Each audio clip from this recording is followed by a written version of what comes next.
ชื่อรุ่นเทิดธรรมาธิปไตยณพัทธสีมาวัดพระสิงห์วรมหาวิหารแล้วไปเข้ารับการฝึกปฏิบัติวิปัสสนากรรมฐานณวัดร่ำเปิงตะโปธารามพระอารามหลวงโดยบ่ต้องเสียค่าใช้จ่ายใดๆแต่สามารถร่วมบริจาคสมทบได้ตามจิตศรัทธาติดต่อสอบถามรายละเอียดและสมัครโดยตรงได้ที่นายพยูนมีทองคำประธานกรรมการมูลนิธิครูบาศรีวิชัยโทรศัพท์0897007939ธรรมยาตรา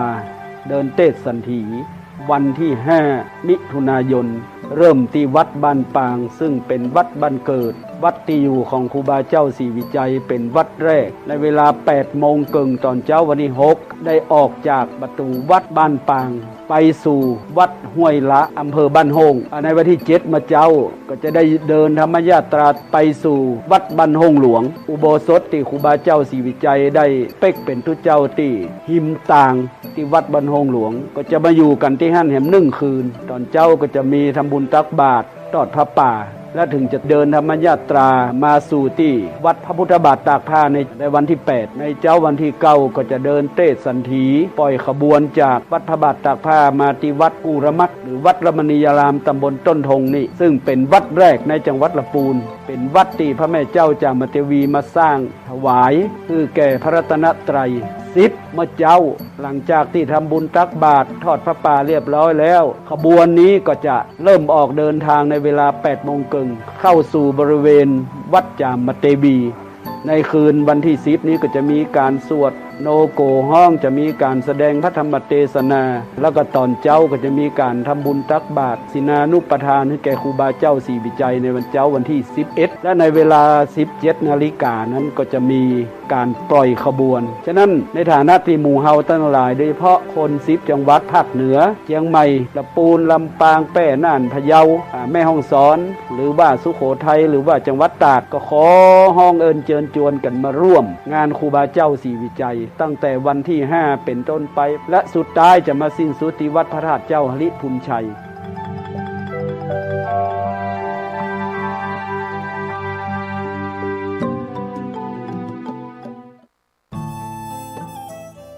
ท่านกำลังติดตามรับฟังสถานีวิทยุกระจายเสียงพระพุทธศาสนาแห่งชาติและสังคมคลื่นเพื่อการศึกษาพระพุทธศาสนาและวัฒนธรรมระบบ FM 104.5 เมกะเฮิรตซ์รายการต่อไปเป็นรายการคดีโลกคดีธรรม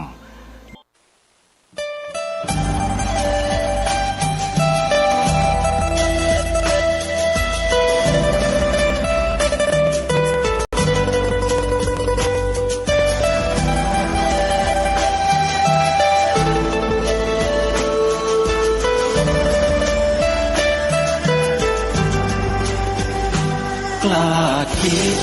ก็ต้องกล้าทำอย่ากลั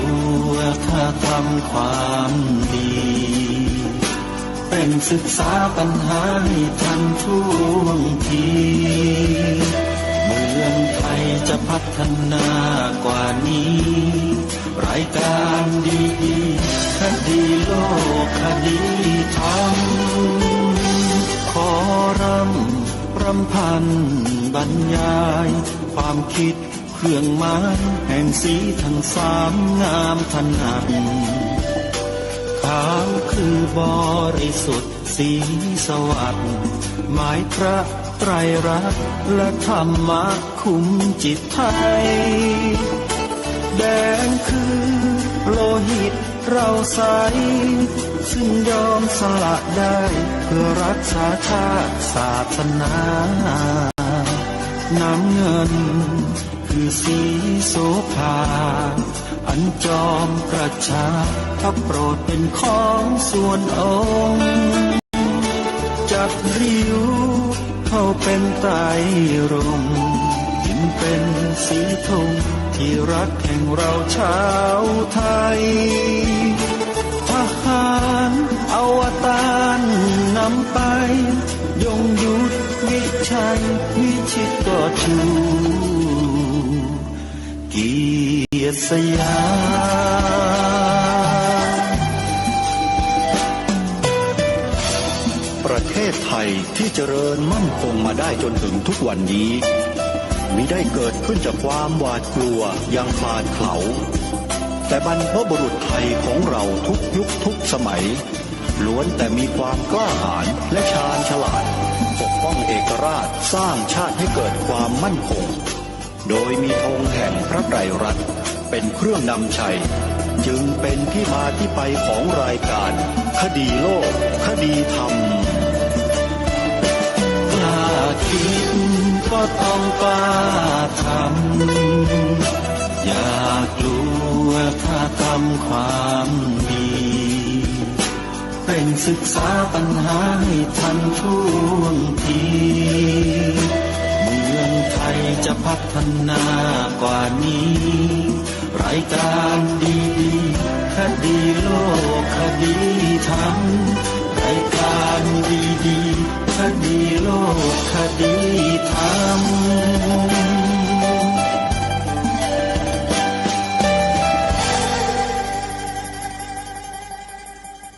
Android ดาวน์โหลดแอปพลิเคชันที่ชื่อว่าวิทยุพุทธศาสนาทั่วไทยเพื่อติดตามรับฟังรายการนี้ได้เป็นประจำทุกวันพร้อมด้วยรายการธรรมะสาระดีๆจากสถานีวิทยุพระพุทธศาสนาแห่งชาติ39สถานีที่รวมอยู่ในแอปพลิเคชันเดียวกันนี้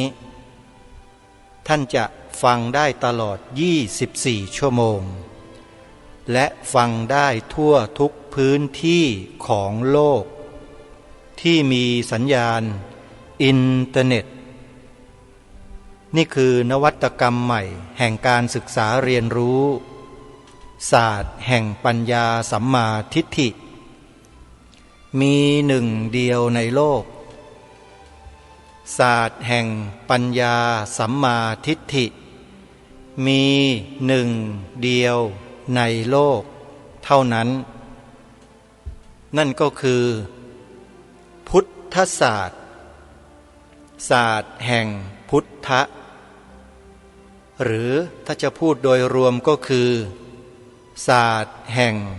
พระพุทธศาสนานั่นเองซึ่งทั่วโลกยอมรับแล้วโดยเฉพาะองค์การสหประชาชาติเพิ่งจะเฉลิมฉลองใหญ่ที่สำนักงานสหประชาชาติไปทั่วโลกที่ผ่านมานี่เองคือวันวิสาขบูชาโลกองค์การสหประชาชาติได้ประกาศยกย่องวันวิสาขบูชาให้เป็นวันสำคัญสากลของโลกเนื่องด้วยสหประชาชาติได้ทำการศึกษาวิจัยหลักคำสอนของศาสนาต่างๆทั่วโลกหมดแล้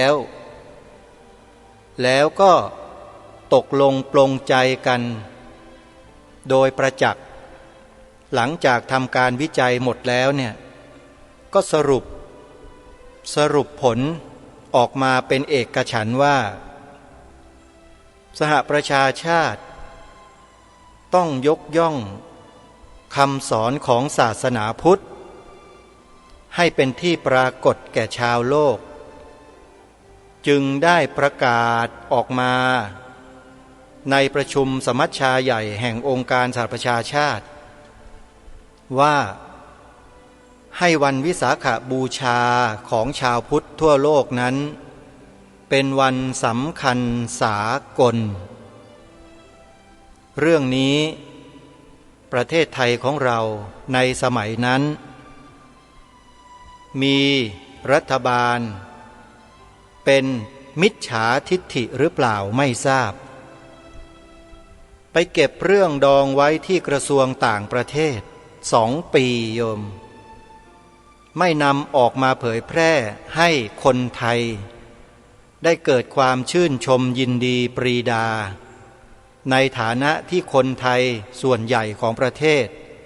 นับถือพระพุทธศาสนาองค์พระประมุขสูงสุดของประเทศทรงนับถือพระพุทธศาสนา และประเทศไทยในฐานะที่มีพระพุทธศาสนาเป็นศาสนาประจำชาติเขาปกปิดไว้ไม่ให้ชาวพุทธในประเทศไทยรู้รัฐมนตรีว่าการกระทรวงต่างประเทศในสมัยนั้นเป็นใครเราก็ทราบเราก็รู้ซึ่งปัจจุบันไม่มีชีวิตหลงเหลืออยู่บนผืนแผ่นดินศักดิ์สิทธิ์นี้แล้วโยมตายไปแล้วเรียบร้อยทายาทคนใหม่กำลังจะเข้ามานามสกุลเดียวกันเลยเรา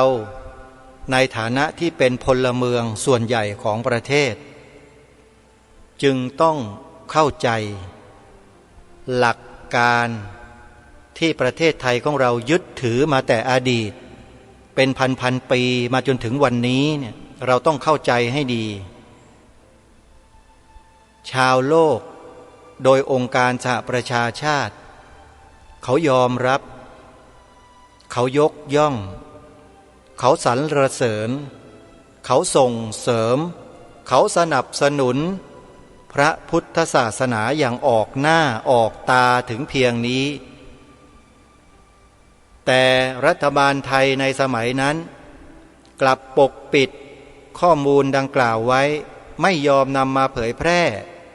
ให้คนไทยได้รู้อย่างทั่วถึงในเวลาอันเหมาะสมตรงนั้นปกปิดไว้2 ปีโยมครูบาอาจารย์ผู้นำชาวพุทธในประเทศไทยทราบดีเรื่องนี้อาตมาภาพก็อยู่ในสมัยนั้นยุคนั้นซึ่งกำลังเป็นแกนนำเคลื่อนไหวต่อสู้เพื่อพระพุทธศาสนาอยู่พอดิบพอดีเลยโยมพอทราบข่าวนี้ก็เกิดความยินดีปรีดาชื่นอกชื่นใจมีความมั่นอกมั่นใจในความเป็นพุทธศาสนิกชนพุทธบริษัทของเรามากยิ่งขึ้นแต่เมื่อมาทราบข้อมูลภายหลังว่าเขาประกาศมาตั้งแต่ปี44แต่ที่องค์การสหประชาชาติประกาศเนี่ยตั้งแต่ปี44ถ้าจำไม่ผิดนะฮะท่านผู้รู้ถ้าผิดต้องขออภัยด้วยจะอุปมาให้ฟังประกาศปี44โลกเขาประกาศปี44ส่งเอกสารหนังสือมาถึงเมืองไทยในฐานะที่เป็นประเทศพระพุทธศาสนาแต่รัฐบาลไทยในสมัยนั้นเป็นมิจฉาทิฏฐิหรือเปล่าไม่ทราบดันเก็บเรื่องนี้ไว้ไม่ประกาศให้คนไทยได้รู้ถึงบอกกับพวกเราชาวพุทธในประเทศไทยทุกคนพี่น้องคนไทยทุกคนว่าเราจง back to basic return กลับมาสู่พื้นฐานของเราเถอะมายืนอยู่ในจุดยืนที่ถูกต้องดีงามของเรากันเถอะอย่าไปวิ่งตามคนที่เขากำลังเรียกร้องให้พวกเราลงถนนกันเลยไม่มีประโยชน์อะไรเลยที่ผ่านมาไม่เข็ดกันใช่ไหมไม่เข็ดกันหรือไงอาตมาภาพเชื่อว่าคนที่เคยถูกจูงไปลงถนนเนี่ยจำนวนมากรู้เนื้อรู้ตัวแล้วกลับเนื้อกลับตัวก็เยอะและครั้งนี้ก็จะไม่ให้เขาจูงจมูกลงถนนอีกต่อไปขอแสดงความชื่นชมยินดีด้วยที่หลุดพ้นมาจากวงจรอุบาทเหล่านั้นได้เรามายืนอยู่จุดนี้ของเราประเทศไทยของเรากันเถอะมาช่วยกันรักษาส่งเสริมความเป็นไทยของเรากันเถอะอย่าให้ใครมาสวมรอยมีคนคิดจะสวมรอยประเทศไทยเรานะมีนะจะบอกให้ทำเป็นแต่งตัวลัทธิของตนเองออกสื่อออกอะไรประโคมข่าวประกาศตัวตนออกมาว่าตัวเองเป็นสัญลักษณ์ของประเทศไทยอย่างโน้นอย่างนี้นั่นแหละคือคนพวกนี้แหละ ถึงบอกว่าให้พวกเรามายืนอยู่ในจุดยืนของเรากันเถอะมายืนมองคนพวกนี้ทำอะไรกันดีกว่าแล้วเราก็มารณรงค์มาปลุกจิตสำนึกของความเป็นไทยให้แก่พี่น้องคนไทยด้วยกันดีกว่าอย่าไปหลงระเริงตามพวกการเมืองกันนักเลยโยมพวกนี้มาแล้วก็ไปมาแล้วก็ไปไม่เคยหยุดเคยหย่อนคนที่อยู่ในตำแหน่งถาวรมากที่สุดก็คือราษฎรหรือประชาชนหรือพลเมืองไทยนั่นเองมั่นคงที่สุดไม่มีใครมาถอดถอนตำแหน่งนี้ของพวกเราได้เราไม่ต้องกลัวใครมาถอดถอนเรามีแต่เรานั่นแหละจะเข้าชื่อถอดถอนพวกเขาแต่เราต้องมาทำตัวตนของเราให้หนักแน่นมั่นคงก่อนมารู้จักจุดยืนของพวกเราคนไทยกันก่อนทีนี้พวกเรายังไม่มีจุดยืนกันเลยถามตัวเองดูที่ฟังรายการอยู่เนี่ยทุกรูปทุกนามทุกองค์ทุกคนเนี่ยถามสิ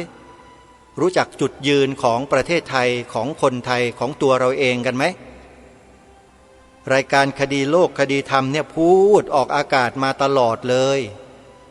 รณรงค์ให้ทำ3 ข้อเนี่ยนั่นแหละคือจุดยืนของประเทศเรายืนอยู่บนจุดยืนของประเทศหรือเปล่าหรือเดินตามที่เขาจูงไปทางซ้ายทางขวาสุดท้ายก็จูงลงถนนกันหรือเปล่าโยมอาตมาไม่ได้ว่าแต่ถามเราเป็นอย่างนั้นไหมถ้าเคยเป็นแล้วจะเป็นอีกไหมถ้าไม่เป็นอีกถามตัวเองหรือยังว่า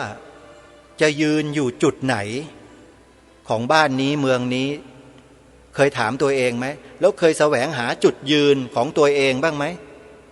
เคยมองตัวเองไหมตัวเองเนี่ยตัวเราเนี่ยเคยมองดูมันบ้างไหมเนี่ยถามสิว่ามึงเป็นใคร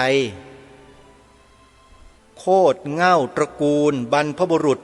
ของเราเนี่ยไม่พูดมึงเดี๋ยวโยมก็ว่าหยาบอีกถามตัวเองเนี่ยโคตรเง่าตระกูลบรรพบุรุษของเราเนี่ยทำอะไรไว้ให้กับแผ่นดินนี้เคยถามตัวเองแล้วเคยศึกษาเรียนรู้ดูบ้างไหมแล้วมีความสำนึกบ้างไหมล่ะไอ้คำว่าสำนึกเนี่ยหมายถึงว่ามีความกตัญญูรู้คุณบรรพชนบรรพบุรุษตัวเองบ้างไหมรู้แต่ทำไมถึงให้เขาจูงจมูกได้ล่ะรู้จริงหรือเปล่าหวังว่าคนไทยจะไม่หลงกลคนพันนั้นอีกนะโยมหวังว่านะจะไม่หลงกลคนพันนั้นกันอีกขอให้เรามาอยู่บนจุดยืนของเราใช้ความอดทนขันติบารมีเนี่ยสร้างกันบ้างดิไม่สร้างกันเลยรู้จักอดทนกันมั่งมันจะทุกข์มันจะยากมันจะลำบากแค่ไหนก็ต้องอดทนต่อสู้อย่ายอมแพ้อดมื้อกินมื้อก็รักษาชีวิตนี้ไว้ให้ได้แล้วรอเวลาวันหนึ่งอาตมาภาพเชื่อนะวันหนึ่งประเทศเราพลเมืองไทยของเราจะลืมตาอ้าปากแล้วพวกเราจะเข้าสู่ยุคศิวิไลย์อย่างแน่นอนในอนาคตอันใกล้แต่ขอให้เราเนี่ยอย่าทำลายจุดยืนอย่าทำลายความเป็นประเทศไทยของเราเลยเมื่อวานนี้อาตมาภาพได้อัญเชิญบทพระราชพลเทศนาเสือป่าของล้นเกล้ารัชกาลที่6มาอ่านให้พวกเราได้ฟังกันชัดๆถึงจุดยืนที่พระองค์ได้พระราชทานไว้ให้แก่คนไทยเราความมั่นคงของประเทศไทยของเราคือความมั่นคงของพระพุทธศาสนาถ้าไม่มีพระพุทธศาสนาประเทศไทยและความมั่นคงของประเทศไทยก็ไม่มีเด็ดขาด อย่าเสอะไปเที่ยวพูดเลอะเทอะว่าศาสนาอื่นก็ดีไม่เห็นเป็นไรเลยอย่าไปพูดเลอะเทอะนะใครก็ตามอย่าเชียว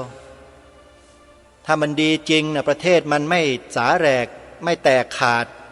หนีตายกันออกนอกประเทศลี้ภัยกันเป็นเบื่ออย่างนั้นหรอกถ้ามันดีจริงไอ้ลัทธิพวกนั้นน่ะไม่ได้ดูถูกนะแต่เอาความจริงมาพูดมีแต่ประเทศไทยนี่แหละไม่เคยอพยพหนีตายจากประเทศตัวเองแล้วไปอาศัยประเทศอื่นๆเขาอยู่ซุกหัวนอนไม่มีประเทศไทยไม่เคยมีตระหนักกันบ้างไหมข้อนี้ตระหนักกันบ้างหรือเปล่าให้รู้กันไว้นะพวกเราที่เราอยู่รอดปลอดภัยมีความสุขพอสมควรไม่เข็นฆ่ากันตายไม่หนีออกนอกประเทศเหมือนอย่างประเทศเพื่อนบ้านเราที่ผ่านมาฆ่าล้างเผ่าพันธุ์กันเนี่ยเพราะอะไรเพราะประเทศเรามีพระพุทธศาสนาเป็นศาสนาประจำชาติและเราก็ยอมรับนับถือพระพุทธศาสนาด้วยใจที่บริสุทธิ์เป็นผู้ให้ตลอดพระท่านก็คอยบอกคอยสอนว่าให้พวกเราเนี่ยให้ทานนะโยมให้ทานให้อภัยนะโยมนะให้ทานและให้อภัยและให้ทุกคนนั้นอยู่ในศีลอยู่ในธรรมนะโยมนะไม่ใช่ไปอยู่ภายใต้อุ้งมืออำนาจของนักการเมืองนะโยมพระก็สอนอยู่แต่โยมเคยฟังกันบ้างไหมล่ะแถมยังมาด่าพระอีกเนี่ยด่ากันชอดเลยเนี่ยรายการคดีโลกคดีธรรมพูดอยู่ตอนเนี้ยมีไหมให้รู้ตัวไปด้วยนะที่กำลังด่าอาตมาอยู่ทั้งในใจทั้งสะบดออกมาด้วยวาจาก็ตามคิดให้ดีๆอย่าเอาความรู้สึกเข้ามาแสดงมากล่าวถ้าเอาความรู้สึกเข้ามาพูดมากล่าวโดยไม่ใช้ปัญญาเนี่ยมันก็ไม่แตกต่างอะไรจากลิงแมวไก่มันไม่ต่างกันเลยโยมเพราะไอ้พวกนี้มันใช้แต่ความรู้สึกมาแสดงออกทั้งนั้นเลยมันมีปัญญาอะไรที่ไหนล่ะพวกไก่พวกแมวพวกลิงเนี่ยไม่มีหรอกไอ้เราเนี่ยเป็นมนุษย์เหนือกว่าพวกนั้นเยอะแล้วมีหลักธรรมมีคำสอนมีพระเจ้าพระสงฆ์มีตำรับตำราให้ศึกษาเรียนรู้กันเยอะแยะเต็มบ้านเต็มเมืองไปหมดเลยแต่กลับทำตัวโง่ไปวิ่งตามใครก็ไม่รู้ลงไปถนน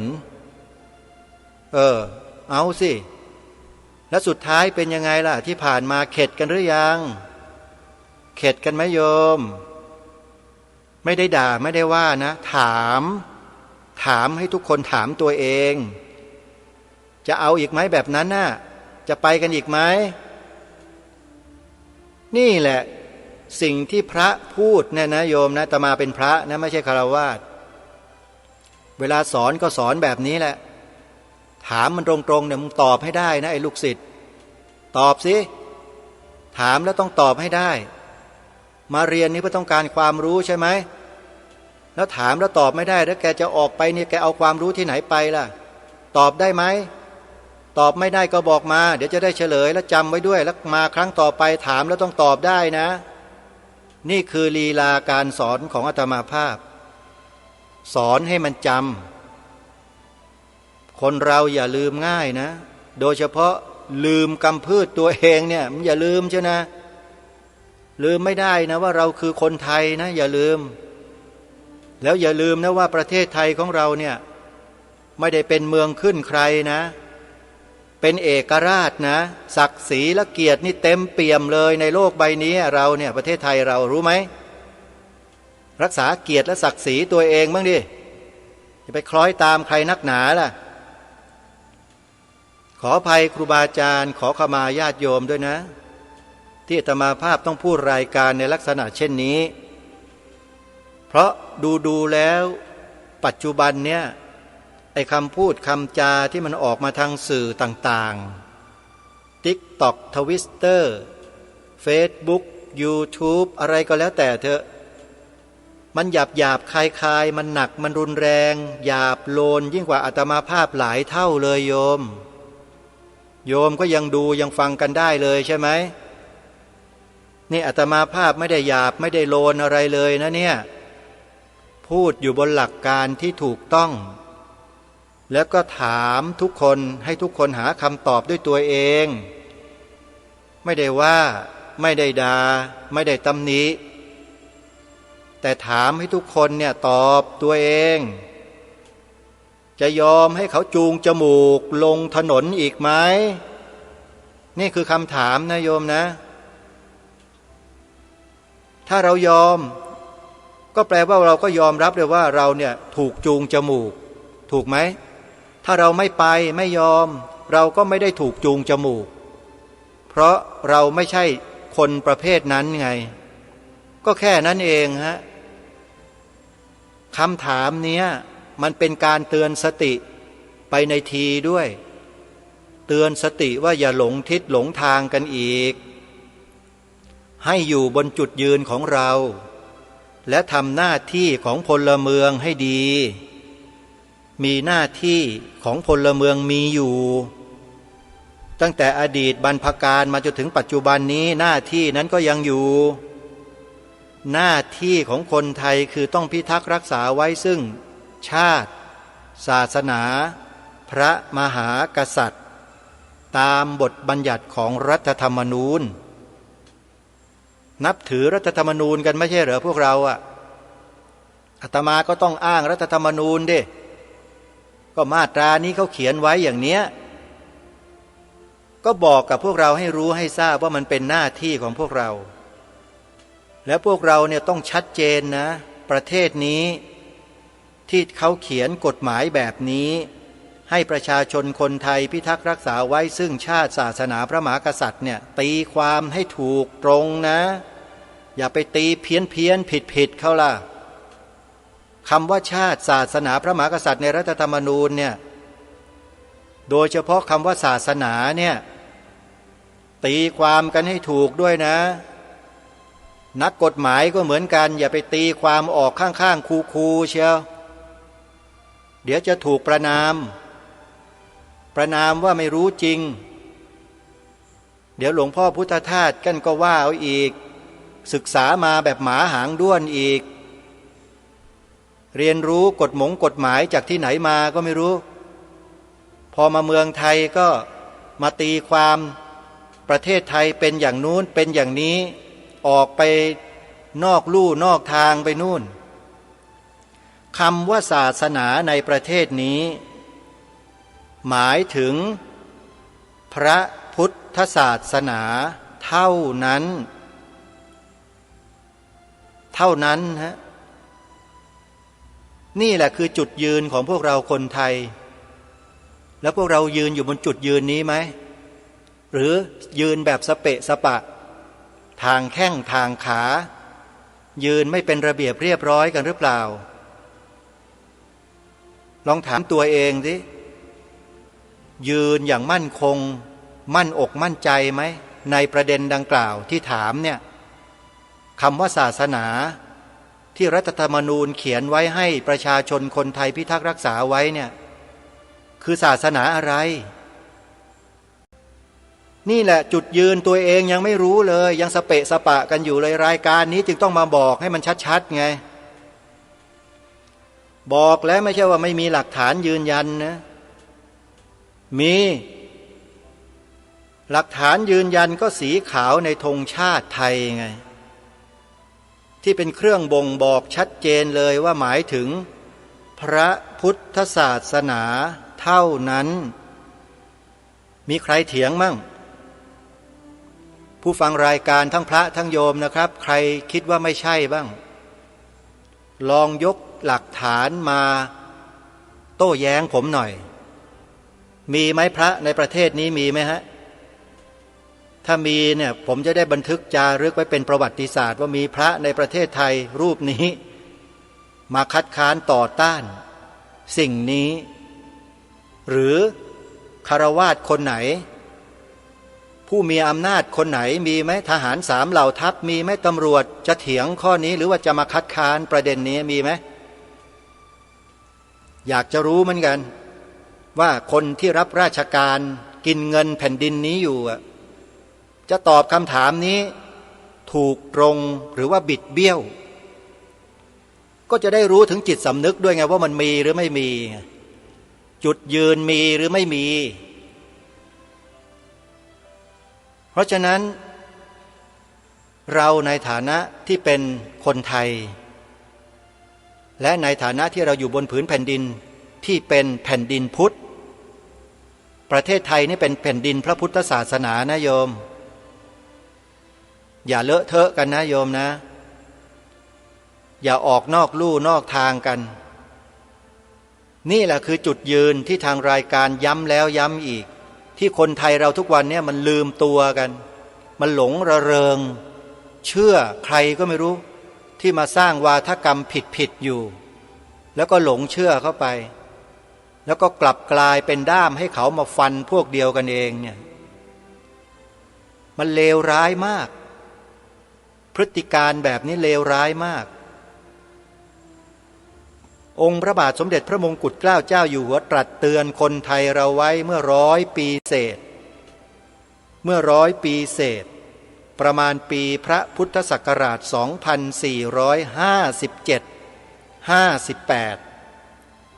ตรัสไว้ความตอนหนึ่งว่าผู้ที่คนอื่นเขาส่งเข้ามาปลอมแปลง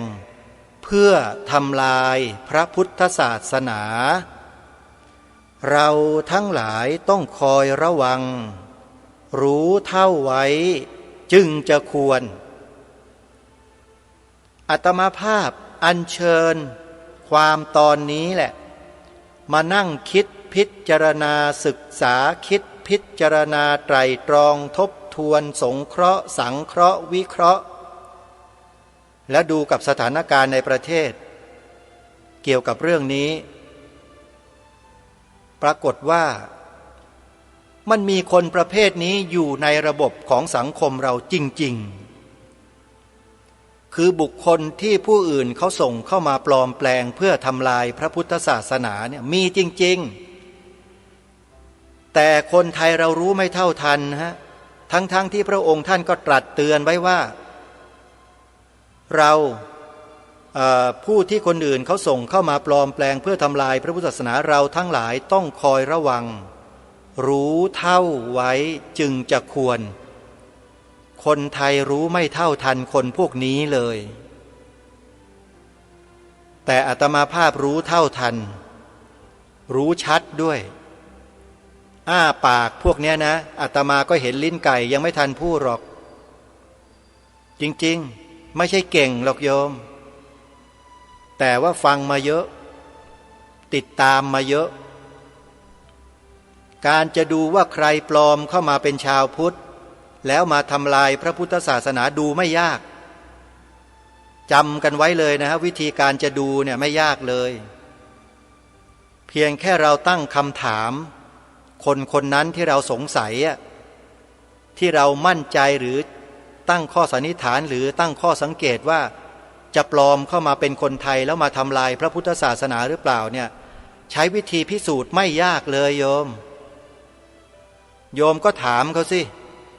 ท่านพระท่านพระท่านทั้งหลายสีขาวในธงชาติไทยเนี่ยเขาหมายถึงศาสนาอะไรท่านลองฟังเขาตอบดูสินั่นแหละคือเครื่องบ่งชี้ว่าคนนั้นมันปลอมเข้ามาหรือเปล่าถ้าตอบถูกตรงตามแนวพระราชดำริ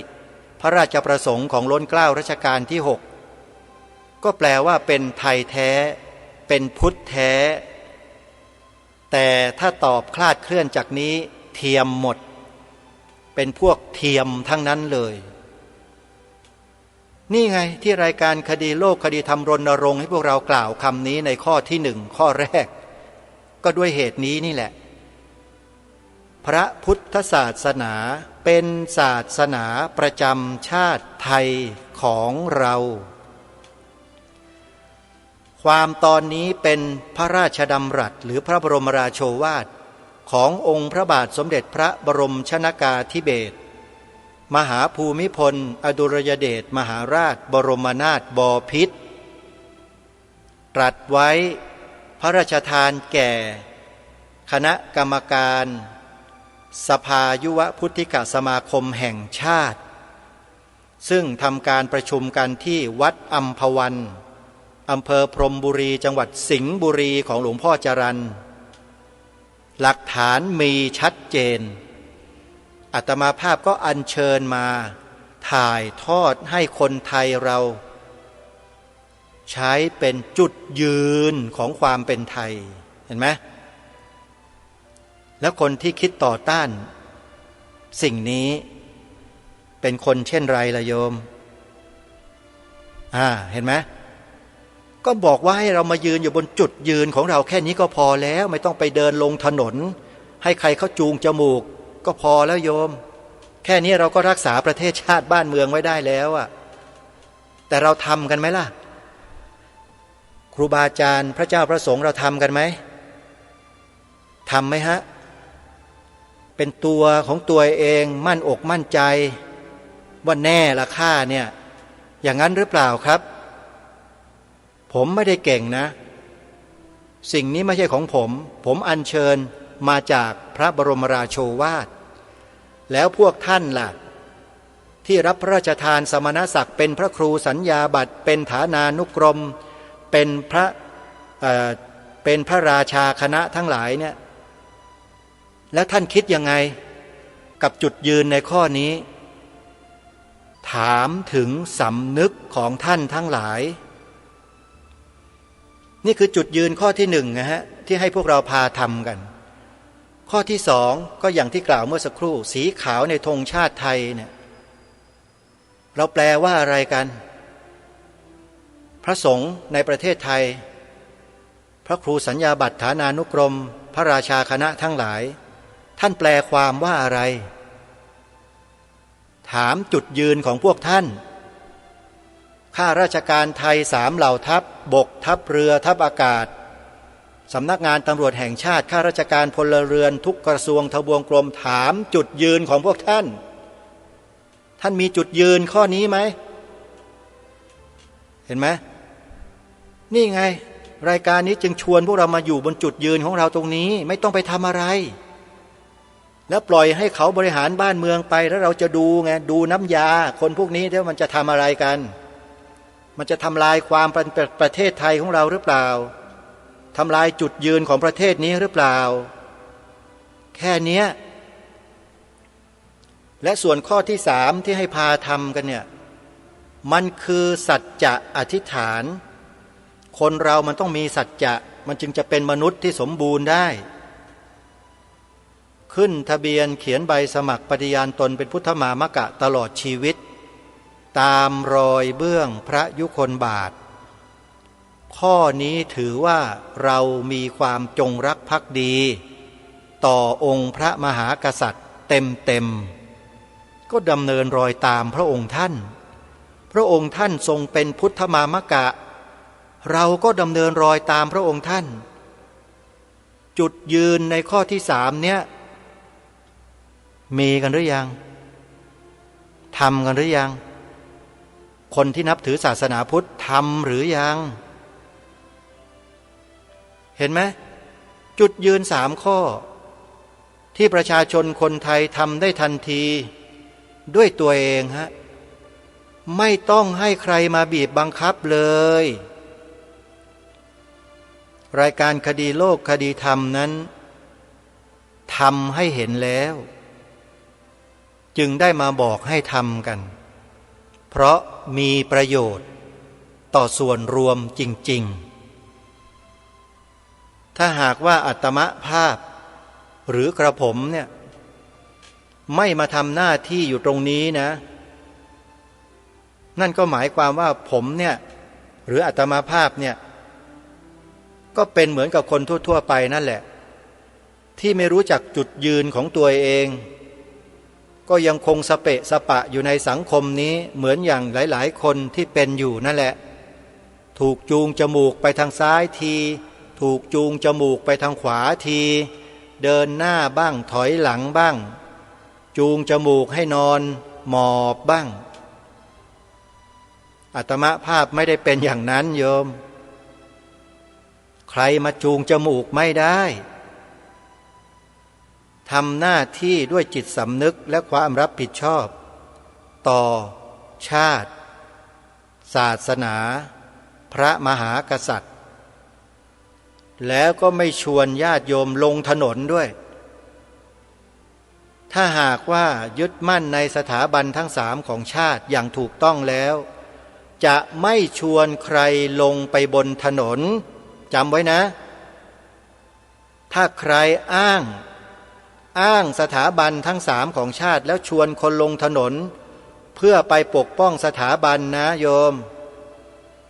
ของปลอมทั้งนั้นเลยของปลอมฮะจะเป็นคนปลอมๆไหมจะเป็นกันต่อไปไหมโยมจะเป็นกันต่อไปก็เอาอาตมาภาพเนี่ยตระหนักชัดแล้ว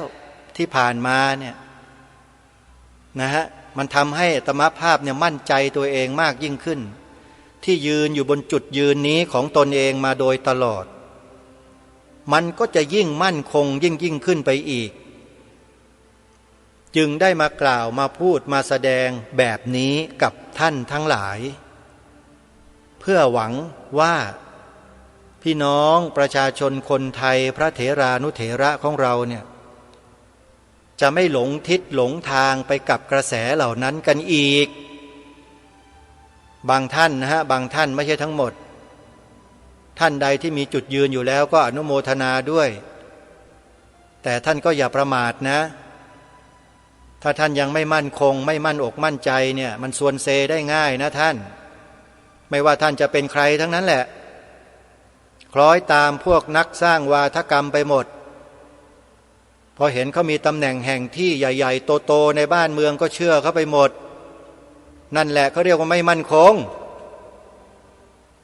เมื่อไม่มั่นคงมันก็คลอนแคลนสิฮะพอคลอนแคลนมากๆเข้ามันก็ล้มผึ่งเรียบร้อยครับจบนี่ไงฮะเพราะไม่มีจุดยืนไงรายการนี้จึงมาปลุกจิตสำนึกให้ทุกท่านทุกคนมีจุดยืนเนี่ยดำเนินรอยตามเบื้องพระยุคลบาทขององค์พระมหากษัตริย์ของเรานี่แหละอย่างที่ได้อัญเชิญมาเนี่ยบทพระราชนิพนธ์เทศนาเสือป่าไงไปศึกษาไปอ่านกันดูบ้างนะพระองค์ท่านทรงเสียสละพระชนชีพเพื่อปกปักรักษาพระพุทธศาสนามาถึงพวกเราเนี่ยตรัสไว้แสดงไว้พระราชนิพนธ์ไว้ในบทพระราชนิพนธ์เทศนาเสือป่านี้ชัดขนาดนี้พวกเรายังจะมาเถียงมาปฏิเสธกันอยู่อีกหรือเป็นคนไทยกันหรือเปล่า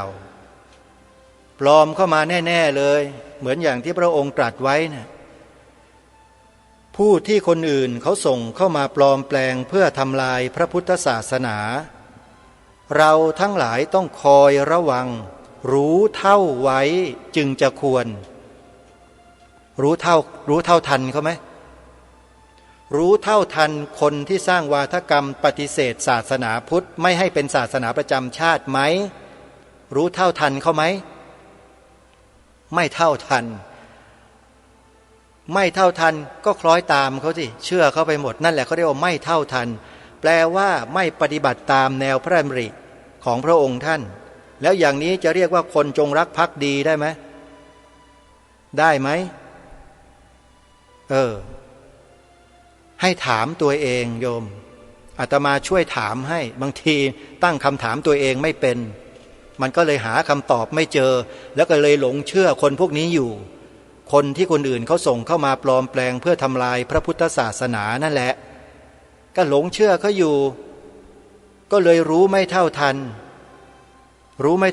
ก็เรียบร้อยสิฮะกลายเป็นด้ามให้เขาใช้จับมาฟันพวกเดียวกันเองฉับอยู่โดยไม่รู้ตัวมาต่อต้านศาสนาพุทธไม่ให้บัญญัติไว้ในรัฐธรรมนูญเป็นศาสนาประจำชาติไทยไงนั่นแหละไปเป็นด้ามมีดให้เขาชัดเจนไหมคงไม่ต้องอธิบายความอะไรกันให้เยินเยอะเวลามันจะหมด วันนี้น่าจะชัดเจนนะโยมพระคุณเจ้าทั้งหลายนะฮะเพราะฉะนั้นสิ่งที่ทางรายการได้รณรงค์ให้พวกเราได้ช่วยกัน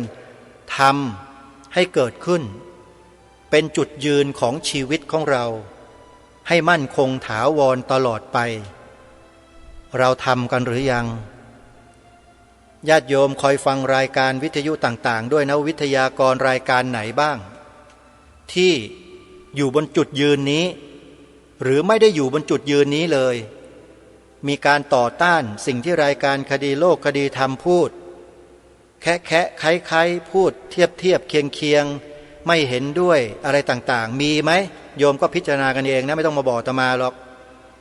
ให้ตามดูกันเองคนพวกนี้อาจจะเป็นอย่างที่องค์พระบาทสมเด็จพระมงกุฎเกล้าเจ้าอยู่หัวรัชกาลที่6ตรัสไว้ก็ได้ว่าเป็นบุคคลที่คนอื่นเขาส่งเข้ามาปลอมแปลงเพื่อทำลายพระพุทธศาสนาของเราหรือเปล่าเห็นไหม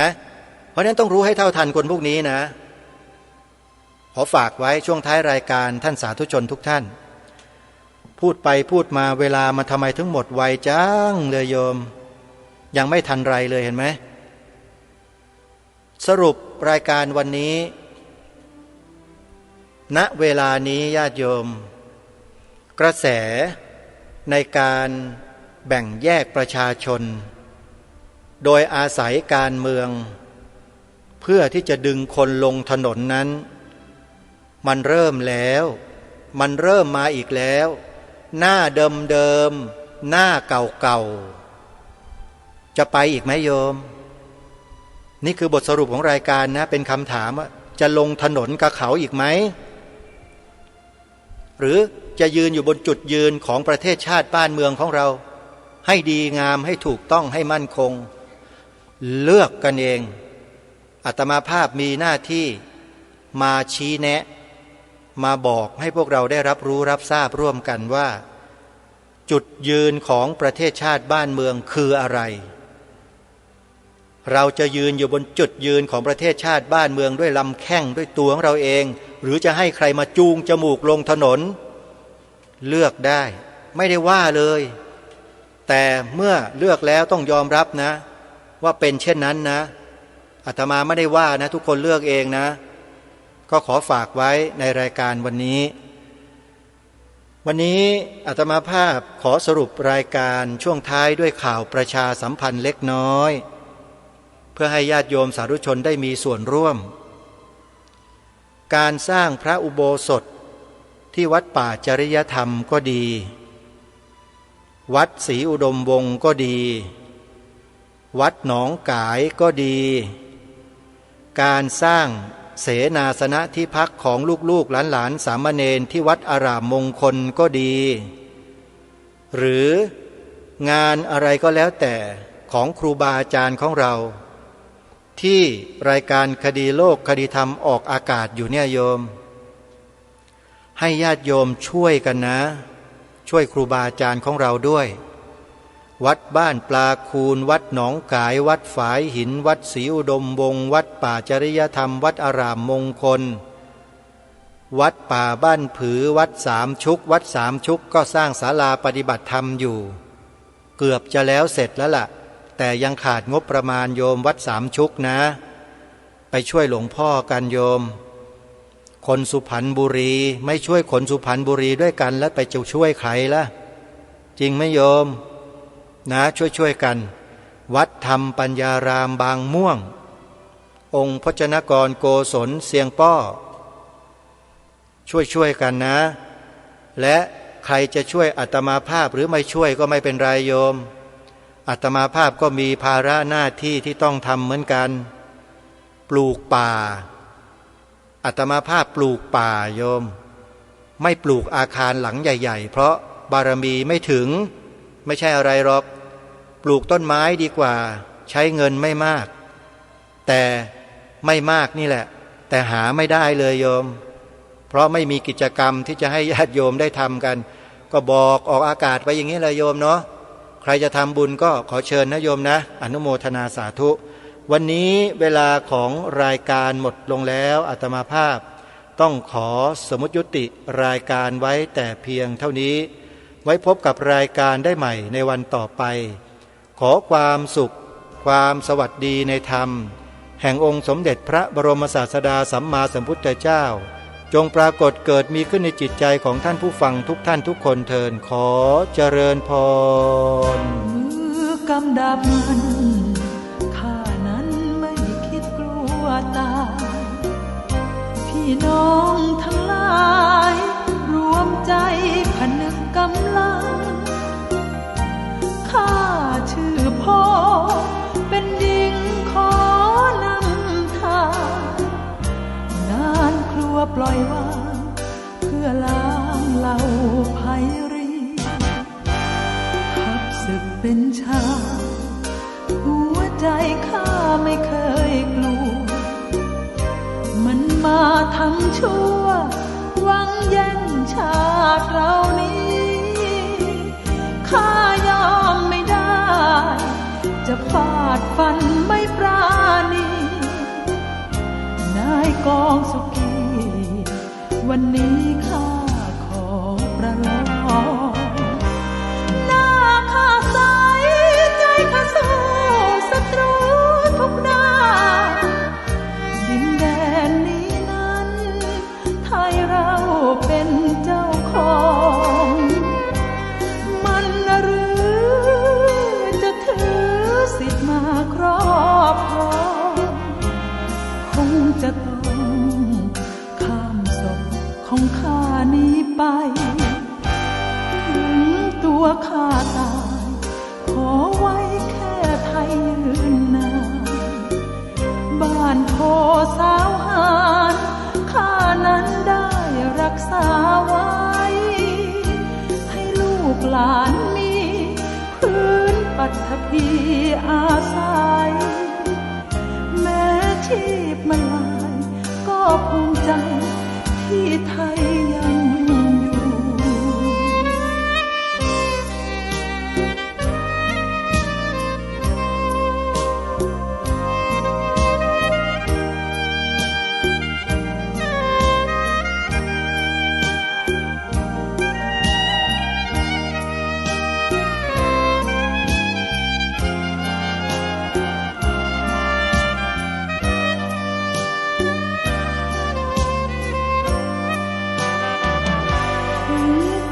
ข้าตายขอไว้แค่ไทยยืนนานบ้านโพสาวหารข้านั้นได้รักษาไว้ให้ลูกหลานมีพื้นปัฐภีอาศัยแม้ชีพมันลายก็ภูมิใจที่ไทยยังอยู่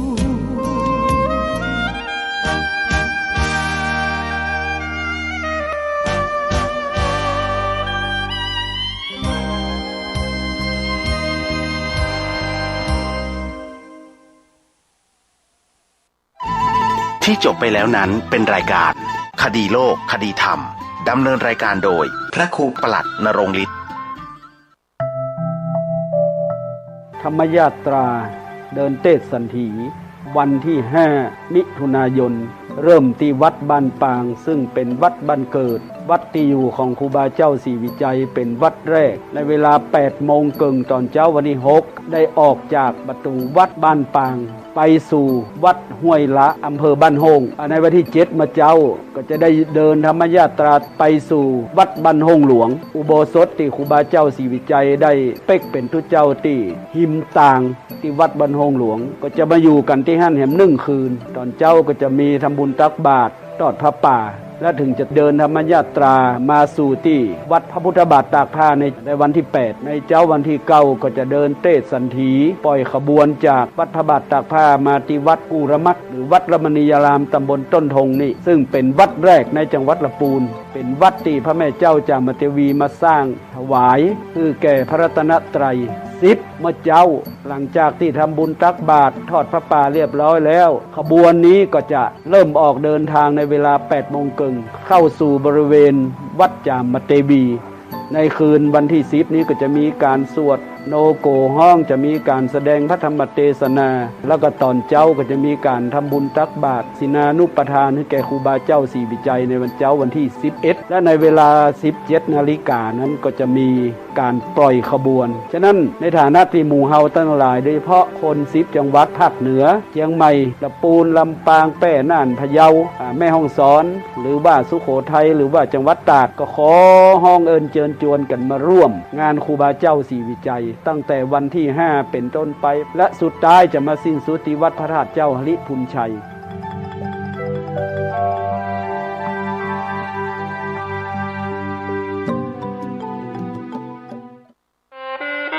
คณะสงฆ์ครูบาอาจารย์พระนักจัดรายการสถานีวิทยุพระนักเผยแพร่เจ้าหน้าที่ผู้จัดรายการเครือข่ายสถานีวิทยุคลื่นสีขาวเพื่อชาวประชาขอเชิญพุทธศาสนิกชนนักศิลป์นักบุญทุกท่านร่วมทำบุญหล่อเทียนพรรษาประจำปี 2566 เพื่อสมทบทุนโรงเรียนทุ่งโป่งตำบลเมืองปานอำเภอเมืองปานจังหวัดลำปางและสถานีวิทยุเพื่อการศึกษาวิทยาลัยสงฆ์นครลำปาง FM 106.50 เมกะเฮิรตซ์ร่วมทำบุญแผ่นเทียนธรรมจักรแผ่นละ20 บาทหล่อเทียนพรรษาถวายวัดพระบาทอุดมตำบลเวียงอำเภอฝางจังหวัดเชียงใหม่หรือร่วมทำบุญตามกำลังศรัทธารอเทียนพรรษาจำนวน9 เล่มและถวายเทียนพรรษา15หัววัดวันที่15กรกฎาคม2566เวลา 8:30 นาทีถึง 17 นาฬิกา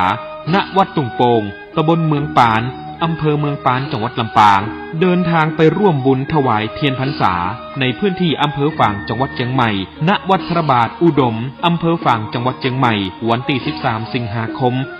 2566เวลา 14 นาฬิกาสามารถร่วมทำบุญได้ที่ธนาคารกรุงไทยชื่อบัญชีโครงการพัฒนาการศึกษาโรงเรียนขนาดเล็กอำเภอเมืองปานจังหวัดลำปางหมายเลขบัญชี536 303 4255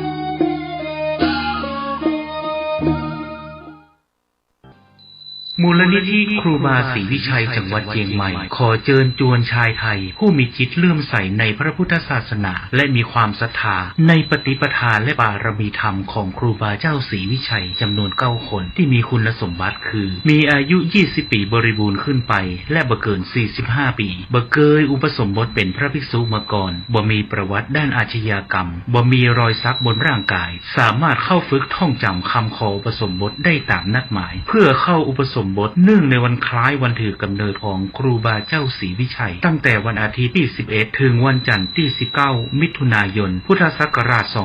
2566ชื่อรุ่นเทิดธรรมาธิปไตยณพัทธสีมาวัดพระสิงห์วรมหาวิหารแล้วไปเข้ารับการฝึกปฏิบัติวิปัสสนากรรมฐานณวัดร่ำเปิงตะโปธารามพระอารามหลวงโดยบ่ต้องเสียค่าใช้จ่ายท่านกำลังรับฟังสถานีวิทยุสาธารณะจังหวัดเชียงใหม่คลื่นพัฒนาคุณภาพชีวิต FM 92.25 เมกะเฮิรตซ์บริหารและจัดการโดยวัดป่าแดงมหาวิหารส่งกระจายเสียงจากเลขที่71หมู่ที่14บ้านใหม่หลังมอตำบลสุเทพอำเภอเมืองจังหวัดเชียงใหม่รหัสไปรษณีย์50200หมายเลขโทรศัพท์0818815690 0520000636-7พิธีทำบุญตักบาตรมุทิตารำลึกรอบคล้ายวันเกิดชาติการ145 ปีครูบาเจ้าศรีวิชัยนักบุญแห่งล้านนาไทยวันอาทิตย์ที่11มิถุนายนพุทธศักราช2566จัดงานณลานอนุสาวรีย์ครูบาเจ้าศรีวิ